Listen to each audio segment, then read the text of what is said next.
Hello everyone. Last video में हमने किया था वैदिक काल की स्टार्टिंग कर ली थी हमने। पूर्व वैदिक काल हमने कंप्लीट कर लिया था। अब क्या है, हम उत्तर वैदिक काल पढ़ेंगे। वैदिक काल में कल मैंने बताया था, थोड़ी रिवीजन करवा देती हूँ। वैदिक काल में क्या था, पूर्व वैदिक काल में कि कबीलाई समाज था और वो मध्य एशिया से लोग आए थे और वो यहाँ आके कबीलों में बस गए थे। वो नदियों के किनारे बसे थे। वो उनका जीवन स्थायी नहीं था। उन्हें एक जगह घर में नहीं रहते थे। वो जगह जगह अपनी क्या है चेंज करते रहते थे। अपने जानवरों के हिसाब से रहते थे, वो खुद के हिसाब से नहीं रहते थे। समाज में कोई कास्ट सिस्टम नहीं था। जिसका जो मर्जी आए वो कोई भी काम कर सकता था। चाहे वो अगर पढ़ाई में इंटेलिजेंट है ब्राह्मण बन सकता था, जिसको सेवा करनी वो शूद्र बन सकता था। और लड़कियों की कोई बाउंडेशन नहीं थी। वो जितना मर्जी चाहे उतना पढ़ सकती थी। वो शादी करना चाहे तो करे। और वो किसी भी क्षत्रिय, वैश्य और शूद्र से, शूद्र की लड़की ब्राह्मण के लड़के से शादी कर सकती थी। ऐसे जो भी था वो कास्ट सिस्टम बिल्कुल नहीं था। जो भी था कर्म आधारित था। वर्ण व्यवस्था थी, जन्म व्यवस्था बिल्कुल भी नहीं थी। उसके बाद क्या हुआ, मैंने बताया था कि जो वैदिक काल है वो वैदिक काल हम दो पार्ट्स में पढ़ेंगे। एक होगा 1500 से 1000 बीसी के बीच में और दूसरा होगा 1000 बीसी से 600 बीसी के बीच में। ये हम पढ़ चुके हैं। इसमें इसको ऋग्वैदिक काल भी बोलते हैं क्योंकि इसमें ऋग्वेद की रचना हो चुकी है, संकलन हो चुका है। रचना तो अलग अलग ने की थी, संकलन क्या होता है, वेद व्यास ने इसको इकट्ठा कर लिया है। अब बात आई 1000 बीसी से 600 बीसी, इसे बोलते हैं उत्तर वैदिक काल। उत्तर वैदिक काल। अब इसमें क्या खास हुआ कि जो समाज इतना सुंदर था, बेशक कबीलाई समाज था, ग्रामीण समाज था, हड़प्पा की तरह ये लोग एडवांस नहीं थे, लेकिन फिर भी बहुत सुंदर समाज था, चारों तरफ शांति थी। लेकिन ऐसा क्या हुआ कि उत्तर वैदिक काल में सब कुछ चेंज हो गया। तो इसके बीच में एक चीज इन्होंने फाइंड आउट कर दी, वो है लोहा। लोहा हमारे पास पहले भी था लेकिन वो जमीन में गड़ा पड़ा मिला था। लेकिन इन्होंने क्या किया, इन लोगों को वो लोहा मिल गया। जब इन्होंने खुदाई करना शुरू किया तो इन्हें लोहा मिल गया। अब लोहे से लाइफ कैसे पूरी चेंज हो गई, हम आज उसके बारे में पढ़ेंगे। जब इन्हें लोहा मिला तो पहले इन्होंने ना उससे लोहे का, आपको पता है आपके घर में जो भी सामान देखो अब वो लोहे का मिलेगा। उस टाइम इन्होंने क्या किया, लोहा मिलने के बाद इन्होंने उससे हथियार बनाने शुरू कर दिए। हथियार क्योंकि लोहे से बहुत नुकीले होते हैं। लोहे से पहले इनके पास ऐसा कोई भी मेटल नहीं था जिससे ये हथियार बना पाते और जो वो बहुत धार होती, उनमें बहुत तेज धार के होते। लोहा मिलने के बाद इन्होंने क्या किया, अब देखो जैसे मैंने ये बताया था ये इंडिया है, यहाँ ये नदियों के किनारे रहते थे। एक जगह यहाँ नदियों पे बस गए, कोई दूसरा आ गया, इनको मारा पीटा, क्या है ये दूसरी जगह आ गई, फिर दूसरी नदी के पास बैठ गए। ये अपने जानवरों के हिसाब से चलते थे। अब क्या करेंगे, अब इनके पास हथियार आ गए हैं। इन नदियों के पार करते करते ये अब पहले ये पंजाब की तरफ थे, अब ये पंजाब से किस तरफ आना शुरू हो गए, अब ये हमारे पूर्व के हिस्से में आना शुरू हो गए थे जहाँ पे कुरुक्षेत्र, और ये गंगा यमुना की तरफ आना शुरू हो गए। गंगा क्योंकि यूपी की तरफ पड़ती है ना, तो ये अब यहाँ से उठ के किस तरफ आना, हमारे पूर्व में आना स्टार्ट कर दिया था इन्होंने इंडिया में। यहाँ आके इन्होंने देखा कि कितना वो है, यहाँ पे जानवरों के लिए कितना चारा है, कितने पेड़ पौधे हैं, जंगल ही जंगल थे। क्योंकि इनके पास अब हथियार आ चुके थे तो इन्होंने क्या किया, उन जंगलों को काटना शुरू कर दिया। इन्होंने यहाँ पे जितने भी जंगल थे इन नुकीले औजारों से क्या किया, जंगलों को काटना शुरू कर दिया। काटना शुरू कर दिया तो इनके पास क्या हो गई, भूमि हो गई। भूमि हो गई तो इन्होंने उस पर खेती करना स्टार्ट कर दिया क्योंकि इनके पास अब प्रॉपर्टी हो गई थी। पहले ये लोग खेती नहीं करते थे। पहले इनके पास सिर्फ प्रॉपर्टी के नाम पे क्या होती थी, जानवर होते थे या गायें होती थी। जिसके पास जितनी गाय उतना ही वो अमीर होता था। लेकिन अब, और ये खेती तो करते थे लेकिन थोड़ा बहुत खेती करते थे, बस इतनी करते थे कि एक आदमी ने जौ बना लिए, दूसरे ने गेहूं उगा लिए, तो 2 बोरी वो उसे गेहूं के दे देता था, 2 बोरी वो उसे जौ के दे देता था। बोरी भी क्या होती थी, बस कटोरे टाइप का कुछ मान लो कि थोड़ा बहुत उसको एक दूसरे से वस्तु विनिमय करते थे। ये उस टाइम पे मुद्रा तो थी नहीं, पैसा तो था ही नहीं। तो इन्होंने क्या किया, पैसे वस्तु विनिमय चलता था। ये वस्तु विनिमय मैंने आपको जो करेंसी वाली वीडियो उसमें भी समझाया वस्तु विनिमय क्या होता था। एक आदमी दूसरे को अपना सामान देके अपनी जरूरत का दूसरे से ले लेता था, ये वस्तु विनिमय चलता था। तो इन्होंने क्या किया, ये यहाँ आके इन्होंने जब जंगलों को साफ करना शुरू कर दिया, साफ करना शुरू किया तो इनके पास प्रॉपर्टी बन गई। फिर इन्होंने वहाँ पे खेती करना शुरू कर दिया और खेती ऐसी की इन्होंने, क्योंकि ये नदियों के पास रहते थे तो इन्हें पानी की भी कोई प्रॉब्लम नहीं होती थी और भूमि वहाँ की क्या है, है, हमारी हरियाणा और पंजाब की भूमि तो आज भी क्या है, बहुत बढ़िया है, बहुत उपजाऊ है। तो वहाँ पे इन्होंने देखा कि फसल उगा ली और इतनी फसल उगा ली कि अगले 4 साल का काम इनका आराम से चल जाएगा। तो और मान लो अगर 4 साल में बारिश ना हुई या बाढ़ आ गई या कुछ और दिक्कत हो गई तो इन्हें क्या है, दूसरी जगह जाने की ज़रूरत नहीं है, इन्होंने इतना अन्न स्टोर कर लिया है। फिर इनके दिमाग में आया कि हम जानवरों के पीछे एक जगह अपना बसेरा बसाते हैं, फिर थोड़े कुछ टाइम के बाद उठ के दूसरी जगह चले जाते हैं, क्यों ना हम खेती करना शुरू कर दें और यहाँ पे अपने जानवरों के हिसाब से नहीं, हम अपने हिसाब से अपनी ज़िंदगी जिएं। तो इन्होंने खेती करना शुरू कर दिया। अब खेती करने से क्या, वैसे बहुत अच्छा हो रहा है कि आदमी का जीवन क्या है, स्थायी हो गया। अब वो एक जगह से छोड़ के दूसरी जगह जाने की नहीं सोचता था। अब वो पहली फर्स्ट प्रेफरेंस उसकी क्या हो गई थी, पहले देखो इस काल में, पूर्व वैदिक काल में उसकी फर्स्ट प्रेफरेंस उसके जानवर थे, लेकिन सेकंड कंडीशन में उसके दिमाग में आया कि मैं जानवरों के हिसाब से ना चलूं, मैं खेती करके यहीं गुजारा करूं और खेती करके ही अपने जानवरों के लिए अन्न पैदा ना कर लूं, मैं क्यों अपना घर बार बार उठाता हूं। तो इसके माइंड में ये आ गई और इसने एक जगह टिक के रहना शुरू कर दिया। अब इससे देखो, वैसे देखने में तो बहुत अच्छी बात है कि पहले अस्थायी था, अब उनकी लाइफ स्टेबल हो गई है, वो एक जगह रह गए। लेकिन इसने 2 चीज़ें बहुत ही बेकार की लोहे ने। इससे क्या है, जो लड़कियां थी, जो स्त्री थी, लोहे ने इनकी वैल्यू को डाउन कर दिया, लड़कियों की वैल्यू को, जो समाज में बहुत ही रेपुटेटेड थे। इससे क्या इफेक्ट हुआ इसका, देखो मान लो 2 कबीले थे, पहले तो स्टार्टिंग में कबीले ही थे ना, मान लो एक कबीला ये है, एक कबीला ये है। अब इस कबीले में मान लो 50 लड़के हैं और इसमें मान लो 30 लड़के हैं, ये बॉयज़ हैं, ठीक है। इस कबीले में 30 बॉयज़ हैं और इसमें 20 लड़कियां हैं, 20 गर्ल भी हैं, मतलब टोटल 50 इसमें है, 50 इसमें है। इसमें सारे 50 बॉयज़ हैं और इसमें 30 बॉय और 20 लड़कियां हैं। अब ये कबीले वाले जंगल साफ करने, क्योंकि यहाँ खुला एरिया पड़ा था, कोई नहीं रहता था, इतनी पॉपुलेशन थी ही नहीं इंडिया में जितनी अब है। तो ये जंगल साफ करने गए अपने हथियार लेके। अब ये 50 लड़के जंगल साफ करेंगे, क्योंकि ये आज भी है कि फिजिकली स्ट्रेंथ जो है वो बॉयज़ में ज़्यादा होती है अकॉर्डिंग टू गर्ल्स, कंपेयर करें हम गर्ल्स से। तो ये 30 लड़के हैं तो ये भी 50, लेकिन लड़कियां थोड़ा काम फिजिकली कम कर पाती हैं, तो क्या है, ये ज़्यादा जंगल साफ कर देते। ये जहाँ जहाँ जंगल थे ना, इन्होंने फटाफट जंगल साफ कर दिए, इन्होंने ये कम जंगल साफ कर पाते थे। अब जो ज़्यादा साफ करेगा उसकी प्रॉपर्टी उतनी ही ज़्यादा बनेगी। तो ये ज़्यादा प्रॉपर्टी साफ कर गए अपनी, तो इनकी प्रॉपर्टी ज़्यादा होगी और इनकी कम रह जाती। सिर्फ एक ये कंडीशन थी, जब पहली बार इंसान के माइंड में आया कि काश मेरे घर में अगर लड़की की बजाय अगर लड़का हो जाए तो क्या है, वो प्रॉपर्टी का जंगल साफ ज़्यादा कर पाएगा, क्योंकि उसमें फिजिकल स्ट्रेंथ ज़्यादा होती है। सिर्फ एक ये रीज़न था कि लड़कियों की वैल्यू नीचे गिर गई। आज के टाइम में भी देखो, लड़कियों को हमेशा से ही ये दिखाया जाता है कि बॉयज़ बेस्ट है और लड़कियां कम है, लेकिन ये स्टार्टिंग जहाँ से हुई, ये स्टार्टिंग कब हुई थी, आज हम 2022 में रह रहे हैं और ये स्टार्टिंग कब हो गई थी, 1000 में हो गई थी। 2022 ये और 1000 वो, 3022 साल पहले ये शुरुआत हो गई कि इनके घर में जब लड़की का जन्म होता था तो उसमें वो दुख मनाने लग गए थे। ये नहीं है कि इनको इनकी चिंता थी कि हम कैसे रखेंगे, ये इनके ऊपर बोझ नहीं थी, बस सिर्फ एक रीज़न था कि अगर लड़का होता तो जंगल ज़्यादा साफ करता, हम ज़्यादा प्रॉपर्टी बना पाते। इस वजह से लड़के और लड़की में यहाँ से भेद होना स्टार्ट हो गया और ये भेद आज भी है। 3022 साल हो गए हैं, आज भी हमारे समाज में ये सोचा जाता है कि अगर हमारे घर में लड़का हो जाए तो ज़्यादा बेटर होगा। लड़की जन्म लेती है तो एक बार दुख जरूर होता है, चाहे बाद में वो कितना ही प्यारा क्यों ना लगे, अपना बच्चा तो सबको ही प्यारा लगता है, लेकिन लड़की बाद में ज़रूर प्यारी लगती है। लेकिन हमारे जो दादियाँ, जो बूढ़े हैं हमारे घर में, आप आज भी उनकी सोच नहीं बदल सकते। अगर हम उन्हें कह दें लड़कियाँ किसी से कम नहीं है, लेकिन उनका माइंड सेट है, लेकिन आज भी वो सोचते हैं कि घर का चिराग तो क्या होता है, लड़का ही होता है। तो ये स्टार्टिंग यहाँ से हुई थी 3000 साल पहले, जो आज भी 3000 साल हो गए उन बातों को, लेकिन ये कंडीशन आज भी है। थोड़ा बहुत कुछ चेंज है, लोग बदल रहे हैं, लेकिन फिर भी एक बार तो ये होता है, लड़का होगा तो उसके जन्म पे आपने देखा होगा बर्थडे पे बड़े बड़े फंक्शन हो जाते हैं, लेकिन लड़कियों के बर्थडे पे या पैदा होने पे कोई बहुत बड़ा फंक्शन नहीं रखता कोई भी। तो ये सिचुएशन तब से चली आ रही है, उत्तर वैदिक काल से। तो यहाँ से क्या है, लड़कियों की कंडीशन, लड़की जन्म को बुरा माना जाने लगा कि हमारे घर में लड़का हो जाए, ये यहाँ से स्टार्टिंग हुई थी। उसके बाद क्या हुआ, इसमें जैसे एक तो ये थी लड़की, दूसरी जो फंस गया वो किसके कंडीशन डाउन हुई, शूद्र की। मैंने आपको 4 कैटेगरी बताई थी, ब्राह्मण, क्षत्रिय, वैश्य और शूद्र। शूद्र की कंडीशन डाउन होगी। शूद्र की कंडीशन कैसे डाउन हुई, ये देखो। अब मान लो देखो, ये एक कबीला था, ये एक कबीला था।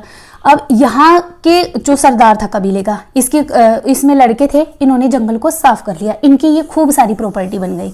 ठीक है, अब इसने भी, इसमें कम लड़के थे तो इसने इतनी प्रॉपर्टी बढ़ा ली, तो अब ये धीरे धीरे इतना प्रॉपर्टी इनका हिस्सा हो गया। अब जिसका जो सरदार था ये सारी प्रॉपर्टी उसकी है। अब उसने सोचा, उसकी प्रॉपर्टी बढ़ी तो यहाँ पे पॉपुलेशन भी आगे, दूसरा राजा गया आगे, यहाँ से आगे मान लो दूसरा कोई कबीला है, उसने कब्जा कर रखा है यहाँ पे, तो अगर इसके पास बॉयज ज्यादा हैं, लड़के ज्यादा हैं, तो ये इन पे अटैक करके इसकी भी प्रॉपर्टी इसने हड़प ली। अब इसने क्या था, धीरे धीरे दूसरे राजा की प्रॉपर्टी भी अपने अंडर ले ली। अब ये एक आदमी पूरी प्रॉपर्टी का मालिक बन गया है। अब इसमें इसके पास पब्लिक भी रहती है। अब इसने इनको बोला कि जो भी तुम रहते हो तुम मुझे टैक्स दिया करो, क्योंकि अब इस सबने प्रॉपर्टी क्या है, धीरे धीरे जंगल साफ कर लिए हैं, सब खेती करने लगे हैं, सबके पास क्या है, अन्न अच्छा आने लगा है। अब अन्न होगा तो क्या होगा, व्यापार भी होगा, लेन देन भी होगा। तो जो वैश्य थे उनका व्यापार अच्छा चलने लगा, जो खेती करते थे उनका क्या है, उन्होंने अच्छे से उन्होंने व्यापार करना शुरू कर, अपनी फसल बेचते थे और उससे व्यापार बढ़िया होने लगा, तो सारा काम बहुत अच्छा चलने लगा था। तो इसने बोला कि मुझे टैक्स दो, तो ये टैक्स देंगे, तो ये इसने बोला कि अगर कल को बाहर का कोई भी दूसरे कबीले वाले लोग अगर तुम पे अटैक करने आएंगे तो तुम्हारी सेफ्टी सिक्योरिटी मैं लेता हूँ। तो इसका जो क्षत्रिय का, इस कबीले का जो सरदार हुआ करता था, अब वो इस पूरे इसके प्रॉपर्टी का मालिक बन चुका है और वो एक तरह से राजा बन चुका है यहाँ पे। तो दूसरे से रक्षा करने के लिए अब जनता क्या है, यहाँ पे जो जनता रहती है वो राजा को क्या दे रही है, टैक्स दे रही है। इससे क्या है, राजा के पास इस कबीले का जो सरदार हुआ करता था उसके पास टैक्स की फॉर्म में बहुत प्रॉपर्टी बढ़ा ली है, पैसा आ रहा है, सब कुछ आ रहा है उसके पास। तो इससे क्या है, वो अच्छी सेना बनाएगा, अच्छी सेना बनाएगा तो दूसरे पे अटैक करके क्या करेंगे, वो दूसरे की प्रॉपर्टी भी हथिया लेंगे। तो अब कंडीशन ये होने लगी, जो 4 कैटेगरी थी, एक ब्राह्मण, एक क्षत्रिय, वैश्य और शूद्र, ये 4 कैटेगरी थी। अभी तक तो क्या था, इनकी मर्जी थी। शूद्र चाहे, अगर कोई शूद्र का बच्चा है, शूद्र का है तो वो ब्राह्मण बन सकता था, शूद्र चाहे तो क्षत्रिय बन सकता था, और शूद्र चाहे तो व्यापार कर सकता था। लेकिन जब जैसे जैसे ये प्रॉपर्टी बढ़ने लगी और जो यहाँ का राजा बन चुका था उसके मन में ये बात आ गई कि इतनी मेहनत से मैंने इतनी प्रॉपर्टी बनाई है, तो इस प्रॉपर्टी का अगला वारिस मैं किसी और को क्यों बनने दूं, मैं अपने बड़े बेटे को ना बनाऊंगा।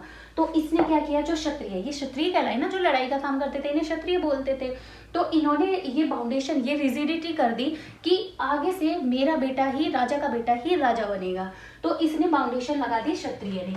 जो उस टाइम पे ब्राह्मण थे, जो पढ़े लिखे थे, ज्ञाता थे, तो जो पढ़े लिखा समाज था उन्होंने भी बोल दिया, ब्राह्मण ने भी बोल दिया कि ब्राह्मण का बेटा ही, मेरा बेटा ही अगला ब्राह्मण बनेगा, वो कोई भी वैश्य या शूद्र नहीं बनेगा।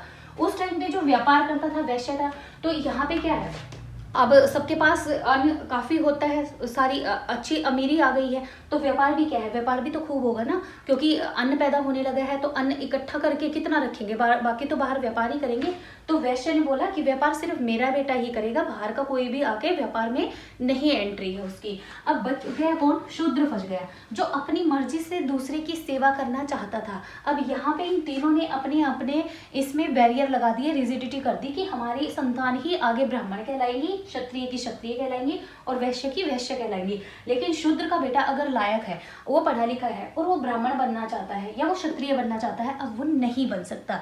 यहाँ से हमारी स्टार्टिंग हुई कास्ट सिस्टम की, इन्होंने रिजिडिटी कर दी। अब शूद्र की कंडीशन और जो गर्ल्स थी, लड़कियां, महिलाओं की कंडीशन इस काल में बहुत ही खराब हो गई। इनकी तो फिर भी ठीक थी, इन्हें बेशक बाहर नहीं जाने दिया जाता था, लेकिन घर में आज भी इनकी, इस टाइम पे भी इनकी वैल्यू थी। पहले देखो, पूर्व वैदिक काल में ये सभा, समिति और विदत, ये 3 तरह की मीटिंग होती थी इनकी, ये तीनों में भाग लेती थी, अपने विचार रखती थी, सब कुछ होता था। लेकिन जब उत्तर वैदिक काल आया तो एक सभा होती थी आम आदमियों की, पूरी जनता जिसमें आएगी, सारे कबीले के जो लोग थे वो सारे आते थे। समिति होती थी, जो खास टाइप के लोग थे बस वही आते थे। तो इन महिलाओं को इन्होंने बोला कि तुम सभा में जाके क्या करोगी, क्या जरूरत है तुम्हें हर किसी के आगे जाने की, तो इससे अच्छा जो खास मीटिंग होगी सिर्फ तुम उसी में आओ। तो उत्तर वैदिक काल में इन्हें सिर्फ समिति भी जाने दिया जाता था। जब इनकी मीटिंग होती थी, समिति बोलते थे उसे, जो खास लोगों की मीटिंग होती थी, सभा आम आदमियों की, सारे आदमी उसमें आएंगे, तो इन्हें महिलाओं को यहाँ जाने से रोक दिया गया। और क्योंकि ये पहले देखो कितना पढ़ती थी, मैंने एग्जाम्पल दिया था पूर्व वैदिक काल में ये बहुत ज्यादा पढ़ती थी, अपनी बातों से ये जो बहुत प्रगाढ़ पंडित होते थे उनकी बातों को भी काट करती थी तर्क देके। लेकिन अब इन्हें बोला कि जब तुम्हें बाहर ही नहीं जाना तो तुम पढ़ के क्या करोगी, तो इनकी पढ़ाई लिखाई पे क्या लगा दी, रोक लगा दी। इन्हें बोला तुम्हें घर का काम है, तुम घर पे रहो और तुम यही ठीक हो। इन्हें ना मीटिंग में जाने दिया जाता, पढ़ाई से इन्हें दूर कर दिया गया। और शूद्र की कंडीशन तो इतनी गिर गई कि अगर ये मान लो बाहर से जा रहे हैं और कोई श्लोक या कोई मंत्र उच्चारण इन्होंने सुन लिया, तो इनके कान में ना शीशा या ऐसी चीजें पिघला के इनके कान में डाल दिए जाते थे कि तुमने पाप कर दिया, ये चीजें नहीं सुननी चाहिए थी। जो आज के SC ST है हमारे, और जो महिलाओं की कंडीशन आज भी खराब है, वो यहाँ से स्टार्टिंग हुई थी, क्योंकि इन्होंने अपने इसमें रिजिड बना दिया कि हमारे बच्चे ही आगे ये करेंगे। अब बन गया हमारा कास्ट सिस्टम। आज भी देखो ये बोला जाता है कि महिलाओं में ना बुद्धि कम होती है, ये आम बात है, आज के टाइम में भी आम बात है कि औरतों में बुद्धि कम होती है। वो क्यों कम होती है? अब देखो, आप अपने घर से अब का एग्जांपल लो। आपके घर में दो लेडीज हैं, एक मान लो आपकी आंटी है, एक आपकी मम्मी है। एक बाहर जाती है, डेली जॉब करने जाती है, एक घर में रहती है, वो ज़्यादा पढ़ी लिखी नहीं है। तो अब अपने आप देखो किसका मेंटल डेवलपमेंट ज़्यादा होगा, जो बाहर जाती है, डेली प्रॉब्लम फेस करती है। अब इनको सभा में पहले ये जाती थी, इनके सामने प्रॉब्लम रखी जाती थी, तो उस प्रॉब्लम पे ये अपना क्या है, डिसीजन देती थी, डिसीजन मेकर हुआ करती थी महिलाएं पूर्व वैदिक काल में। लेकिन जब इनके सामने प्रॉब्लम ही नहीं है, इन्हें मीटिंग में जाने से रोक लगा दी, अब इनके सामने कोई प्रॉब्लम ही नहीं आएगी। प्रॉब्लम नहीं आने देंगे तो इनका माइंड नहीं चलेगा, और माइंड नहीं चलेगा तो ये इनका मेंटल डेवलपमेंट होगा ही नहीं। ये सिर्फ 4 दीवारी तक सीमित कर दी, इसलिए इनका क्या है, मेंटल डेवलपमेंट इतना हो ही नहीं पाया। इन्होंने बाहर की दुनिया देखी ही नहीं, प्रॉब्लम भी फेस नहीं करेंगे, तो फिर कैसे इनका मेंटल डेवलपमेंट होगा? कई हजार साल तक, आज तक भी क्या है, बहुत आपके एग्जाम्पल मिल जाएंगे आस पड़ोस में, जो औरतों को बाहर काम करने नहीं देने जाने देते, जॉब करने नहीं देते, जो घर में ही रहती है, हाउस वाइफ है, तो वो बाहर की दुनिया नहीं देखेंगे तो उनका मेंटल डेवलपमेंट नहीं हो पाएगा। ये इनकी औरतों की और शूद्रों की, SC ST की गलती नहीं है, ये गलती है उस समाज की जिन्होंने इनको इतने साल तक उस वातावरण से, उस सिचुएशन से दूर रखा जिससे इनका मेंटल डेवलपमेंट हो सकता था। बीच में इतने हजार साल बीत गए, आज भी क्या है, औरत और SC ST आज भी अपने हक के लिए लड़ते हैं। ये सबके सामने एग्जाम्पल है, ठीक है, क्योंकि इनका मेंटल डेवलपमेंट नहीं, इन्हें कई साल उस सिचुएशन से ही दूर रखा गया जिससे इनका मेंटल लेवल हो सकता था। आज भी क्या है, इक्वलिटी आ रही है, लड़के और लड़की में कहने को बोल देते हैं कि कोई फर्क नहीं है। कुछ लोग बदल रहे हैं जो अपनी लड़कियों को पढ़ा रहे हैं। ये देखो, अगर आज से पहले का भी अगर मैं टाइम देखूं, जिसके पेरेंट्स पढ़े लिखे थे, जिसके फादर, जिस लड़की के फादर बहुत ही अच्छे ख्यालों के थे, पढ़े लिखे थे, समझदार थे, उन्होंने अपनी बेटियों को पढ़ाया, तो उनकी बेटियां बिल्कुल आगे निकली हैं। लेकिन जिन्होंने, आज भी क्या है, आज भी ये हो जाता है कि लड़कों को पढ़ा दिया जाता है और लड़कियों को पढ़ाने ही नहीं दिया जाता। लड़की को जन्म को आज भी क्यों माना जाता है? क्योंकि आज के टाइम में जो पेरेंट्स है, जिसके घर में बेटी हो जाती है, उसके बहुत सारे रीजन है कि वो दुखी होता है। सबसे बड़ी दिक्कत तो क्या है, उसकी दहेज की चिंता, कि आज के टाइम में दहेज इतना ये कुप्रथा फैल चुकी है कि अगर दहेज अच्छा ना दे, पति अच्छा ना मिले, बहुत सारी सिचुएशन है। लेकिन एक बात है, अगर हर लड़की को एजुकेशन अच्छी मिले तो कल को उसकी लाइफ के सामने चाहे कोई भी प्रॉब्लम आए, वो अपनी एजुकेशन के दम पे वो अपनी प्रॉब्लम का सॉल्यूशन कर सकती है। अगर वो पढ़ी लिखी है, चाहे उसकी कंडीशन में उसके हस्बैंड अच्छे ना मिले हैं, या सबसे मेन प्रॉब्लम माँ बाप की ये होती है कि हमारी लड़की तो हो गई लेकिन कल को इसकी लाइफ में हो सकता है अच्छे लोग ना मिले, तो हम क्या करेंगे? सबसे बड़ी पेरेंट्स की यही चिंता है लड़की के पैदा होने पे। लेकिन अगर लड़की पढ़ी लिखी है, एजुकेटेड है, तो वो अपना खर्चा खुद अपने पैरों पे खड़ी होके वो किसी की मोहताज ही नहीं होगी। इसलिए दहेज का जोड़ने से अच्छा है कि लड़कियों के लिए पैदा होते ही माँ बाप दहेज जोड़ना शुरू कर देते हैं। दहेज जोड़ने से अच्छा है अगर वही पैसा, दहेज वाला पैसा अगर अपनी बेटी की एजुकेशन पे लगा दे, एजुकेशन पे लगाने के बाद लड़की आपकी किसी की मोहताज नहीं रहेगी। तो ये सिचुएशन, जो गलती यहाँ से होती आ रही है, वो आज भी कहीं ना कहीं हमारे समाज में चल ही रही है। तो ये कंडीशन थी जो हमारे SC ST, हमारा कास्ट सिस्टम बना यहाँ से। अब आगे क्या आया, जो उत्तर वैदिक काल था, इसमें हमारी बनी ऋग्वेद। मैंने बता दिया था हमारा पूर्व वैदिक काल में हुआ था। इसमें क्या था, यजुर्वेद, तो 4 वेद है ना हमारी। ऋग्वेद तो यहाँ हो चुका है संकलन, यजुर्वेद, सामवेद और अथर्ववेद। ये 3 जो हुए हैं हमारे उत्तर वैदिक काल में लिखे गए हैं, इनका संकलन किया गया है। इनमें क्या कुछ है, ऋग्वेद, यजुर्वेद, सामवेद और अथर्ववेद के बारे में हम नेक्स्ट वीडियो में डिटेल में पढ़ेंगे। अब जो मैं इसे थोड़ा सा रिपीट कर देती हूँ, पूर्व वैदिक काल में क्या था और उत्तर वैदिक काल में क्या था। पूर्व वैदिक काल और उत्तर वैदिक काल। उत्तर वैदिक काल, पूर्व वैदिक काल, इसमें क्या था, देखो इसमें औरतों की स्थिति कंडीशन बहुत अच्छी थी। इसमें औरतों की कंडीशन को क्या है, पुत्री जन्म को गलत माना जाने लगा, दुख होने लगा। इसमें क्या थे, इनके जो देवता थे ये इंद्र की पूजा बहुत करते थे। लेकिन उत्तर वैदिक काल में अब इन्होंने इंद्र को सेकंड देवता के रूप में स्वीकार किया। ठीक है, अब इनके इंद्र नहीं रहे, अब ये प्रजापति की पूजा ज्यादा करते थे। ये बेशक इंद्र को मानते थे लेकिन ये अग्नि को भी बहुत पवित्र मानते थे। ठीक है, अब इनकी सामाजिक जीवन कैसा था, ये कबीलाई समाज था ये, और अस्थायी था, अस्थायी जिंदगी थी इनकी। यहाँ पे क्या है, इनकी लाइफ स्थायी हो गई। यहाँ पे प्रॉपर्टी के नाम पे इनका क्या था, यहाँ प्रॉपर्टी के नाम पे इनके पशु थे, और यहाँ प्रॉपर्टी के नाम पे इनके पास क्या हो गया था, अब जमीन प्रॉपर्टी ये बन गया था। यहाँ पे वर्ण व्यवस्था थी, कर्म आधारित चीजें थी, यहाँ पे सारी जन्म आधारित चीजें हो गई। उसके बाद हमारी जो वैदिक इनमें लिखा गया है, और दूसरी एक आपने देखा है अभी जनेऊ पहनते हैं, अब भी ब्राह्मण लोग जो हैं जनेऊ पहनते हैं। उसमें क्या है, उस टाइम पे क्या था, जो ब्राह्मण है, जो ब्राह्मण कहलाए वो सूत का जनेऊ पहनते थे। ठीक है, जो वैश्य थे, ब्राह्मण, क्षत्रिय, ये ऊन का पहनते थे, ये शन का पहनते थे। ये जनेऊ भी अलग अलग तरीके के पहनते थे, और शूद्र जो था उसको जनेऊ पहनना अलाउड ही नहीं था। तो ये हमारा कास्ट सिस्टम कैसे बना, कब से स्टार्टिंग हुई, और औरतों की कंडीशन कैसे डाउन हो गई, ये सब कुछ हमने डिटेल में पढ़ लिया। और इनके क्या थे, इस काल में जो एक पशुओं का देवता था पूषण देवता, पूषण नाम था उनका। यहाँ पे पूर्व वैदिक काल में ये देवता माना जाता था जानवरों का, लेकिन उत्तर वैदिक काल में जो शूद्र थे, ये जो जानवरों का देवता हुआ करता था पूर्व वैदिक काल में, उत्तर वैदिक काल में इसको शूद्रों का देवता बना दिया गया। ठीक है, ये आपको समझ में आ गया होगा उत्तर वैदिक काल। नेक्स्ट वीडियो में हम करेंगे ऋग्वेद को डिटेल से पढ़ेंगे कि ऋग्वेद में, यजुर्वेद में, सामवेद में और अथर्ववेद में क्या क्या लिखा गया है। ठीक है, I hope you like the video. Thank you very much.